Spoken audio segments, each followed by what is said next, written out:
ಇನ್ನು ಬೇಳೂರು ಗೋಪಾಲಕೃಷ್ಣ ಕೂಡ ಈಗ ಕುಮಾರಸ್ವಾಮಿ ವಿರುದ್ಧ ಮಾತನಾಡ್ತಿದ್ದಾರೆ. ಪ್ರಮುಖವಾಗಿ ರಾಜೀನಾಮೆ ಕೇಳಿರುವಂಥ ಕುಮಾರಸ್ವಾಮಿ ಬಗ್ಗೆ ಮಾತನಾಡುವಂಥ ಗೋಪಾಲಕೃಷ್ಣ ಕುಮಾರಸ್ವಾಮಿ ಸಾವಿನ ವೇಳೆ ದೊಡ್ಡ ಇನ್ಫ್ಯಾಕ್ಟ್ ರಾಜ್ಕುಮಾರ್ ಅವರ ಸಾವಿನ ವೇಳೆ ದೊಡ್ಡ ಗಲಾಟೆ ಆಯಿತು. 4 ಮಂದಿಗೆ ಗುಂಡೇಟು ಹೊಡೆದು ಸಾಯಿಸಿದ್ರು. ಆಗ ಕುಮಾರಸ್ವಾಮಿ ರಾಜೀನಾಮೆ ಕೊಟ್ರ ಅಂತ ಬೇಳೂರು ಗೋಪಾಲಕೃಷ್ಣ ಪ್ರಶ್ನೆಯನ್ನು ಮಾಡ್ತಿದ್ದಾರೆ. ಅಂತ ಕುಮಾರಸ್ವಾಮಿ ನೇರವಾಗಿ ಸರ್ಕಾರವನ್ನು ಟಾರ್ಗೆಟ್ ಮಾಡ್ತಾ ಇದ್ದಾರೆ. ಸರ್ಕಾರವನ್ನು ಪ್ರಶ್ನೆ ಕೇಳ್ತಿದ್ದಾರೆ. ಈ ಸಾವಿಗೆ ಸರ್ಕಾರವೇ ಕಾರಣ ಅಂತ ಹೇಳ್ತಾರೆ. ಇದಕ್ಕೆ ಈಗ ಕಾಂಗ್ರೆಸ್ನ ಶಾಸಕರು ಮಾತನಾಡ್ತಾ ಇದ್ದಾರೆ. ನೀವು ಏನು ಬೇಕಾದರೂ ಮಾತನಾಡ್ತೀರಾ, ಆದರೆ ಹಿಂದೆ ಆದಂಥ ಘಟನೆಯನ್ನು ನಡೆಸುವಂಥ ಸಂದರ್ಭದಲ್ಲಿ ಆಗ ಅದಕ್ಕೆ ಹೊಣೆ ಯಾರು ಅಂತ ಪ್ರಶ್ನೆಯನ್ನು ಈಗ ಬೇಳೂರು ಗೋಪಾಲಕೃಷ್ಣ ಕೇಳ್ತಾ ಇದ್ದಾರೆ.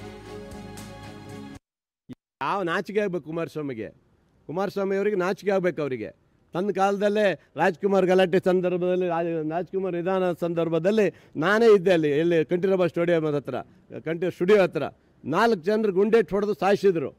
ಆವಾಗ ಇವ್ರು ರಾಜೀನಾಮೆ ಕೊಟ್ರಾ? ಏನು ಬೇಕಾದ್ರೂ ಮಾತಾಡ್ತಾರೆ ರೀ. ವಿರೋಧ ಪಕ್ಷ ಬೇಕಾರೆ ಇವ್ರಿಗೆ ಚಟ, ಇವರಿಗೆ ಏನು ಬೇಕಾದ್ರೂ ಮಾತಾಡ್ತಾರೆ. ಈ ಮಾತಾಡೋರು ಇದ್ದಾರಲ್ಲ, ಅವತ್ತು ನೀನು ರಾಜೀನಾಮೆ ಕೊಟ್ಟಿದ್ರೆ ಕುಮಾರಸ್ವಾಮಿ ಅವರು ಅವತ್ತು ನಾ 7-8 ಜನ ತೆಗೆದ್ರೆ. ಇನ್ನು ಇದೇ ವಿಚಾರಕ್ಕೆ ಸಂಬಂಧಪಟ್ಟಂತೆ ರಾಜಕೀಯ ಕೆಸರಾಟ ಕೂಡ ತುಂಬ ಜೋರಾಗ್ತಾ ಇದೆ. ಪೆಹಲ್ಗಾಮ್ ದುರಂತದಲ್ಲಿ ಯಾರು ರಾಜೀನಾಮೆ ಕೇಳ್ತಾರೆ? ವಿಪಕ್ಷಗಳ ವಿರುದ್ಧ ಸಚಿವ ಮಧು ಬಂಗಾರಪ್ಪ ವಾಗ್ದಾಳಿಯನ್ನ ಮಾಡ್ತಿದ್ದಾರೆ. ಪೆಹಲ್ಗಾಮ್ ದುರಂತದಲ್ಲಿ ಯಾರು ರಾಜೀನಾಮೆ ಕೇಳ್ತಾರೆ? ಯಾರು ಕೂಡ ಅದರ ಬಗ್ಗೆ ಮಾತಾಡಿಲ್ಲ. ಗುಪ್ತಾಚಾರ ವೈಫಲ್ಯವಾಯಿತು, ಆಗ ತಪ್ಪಿತಸ್ಥರಿಗೆ ಶಿಕ್ಷೆ ಆಯ್ತಾ? ಆ ಸಂದರ್ಭದಲ್ಲಿ ಯಾರಿಗಾದ್ರೂ ಕೂಡ ಶಿಕ್ಷೆ ಆಯ್ತಾ ಅನ್ನುವಂಥ ಪ್ರಶ್ನೆಯನ್ನ ಮಾಡ್ತಿದ್ದಾರೆ. ಸಿಎಂ ಎಲ್ಲ ಸೂಕ್ತ ಕ್ರಮಗಳನ್ನು ತೆಗೆದುಕೊಂಡಿದ್ದಾರೆ. ಈ ದುರಂತದಲ್ಲಿ ಯಾರದೇ ತಪ್ಪಿದ್ರೂ ಕೂಡ ಕ್ರಮ ಆಗತ್ತೆ ಅಂತ ಬೆಂಗಳೂರಿನಲ್ಲಿ ಶಿಕ್ಷಣ ಸಚಿವ ಮಧು ಬಂಗಾರಪ್ಪ ಹೇಳಿಕೆಯನ್ನು ಕೊಟ್ಟಿದ್ದಾರೆ. ಮಾನ್ಯ ಮುಖ್ಯಮಂತ್ರಿಗಳದ್ದು ರೆಸಿಗ್ನೇಷನ್ ಕೇಳ್ತಾರೆ. ಸಿಂಧೂರ್ ವಿಚಾರದಲ್ಲಿ ಯಾರು ರೆಸಿಗ್ನೇಷನ್ ಕೇಳ್ತೀರಾ ನೀವು? ಸ್ಟೇಟಿಗೆ ಯಾರು ಹೆಡ್ಡು? CM ಅವರು. ದೇಶಕ್ಕೆ ಯಾರು ಹೆಡ್ಡು? ನಾನು ವಿಚಾರ ಮಾತಾಡೋಕ್ಕೆ ಹೋಗೋದಿಲ್ಲ.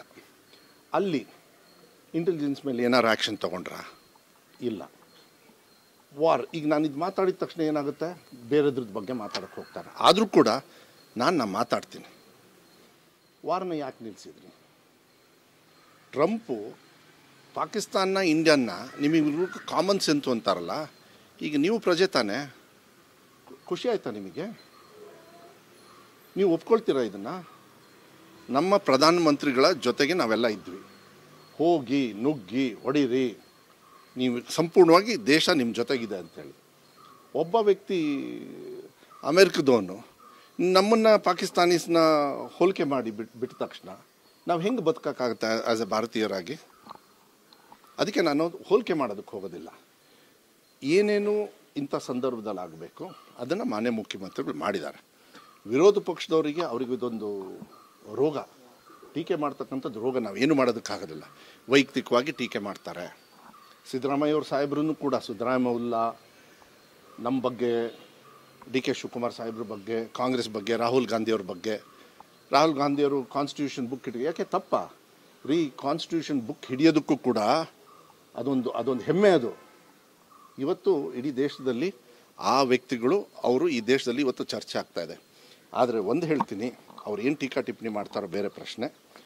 ನಮ್ಮ ಸರ್ಕಾರದಲ್ಲಿ ಮಾನ್ಯ ಮುಖ್ಯಮಂತ್ರಿಗಳು ಈ ವಿಚಾರಗಳು ಏನಾಗಿದೆ, ಈ RCB ವಿಚಾರದಲ್ಲಿ ಯಾವುದೇ ತಪ್ಪಾದ್ರೂ ಕೂಡ ಅವ್ರ ವಿರುದ್ಧ ಕಠಿಣವಾಗಿರ್ತಕ್ಕಂಥ ಕ್ರಮವನ್ನು ತಗೊಳ್ಬೇಕಾಗುತ್ತೆ. ಇನ್ವೆಸ್ಟಿಗೇಷನ್ನ ಈಗ ಜುಡಿಷಿಯಲ್ ಲೆವೆಲಿಗೆ ಮಾಡ್ತಾ ಇದ್ದಾರೆ.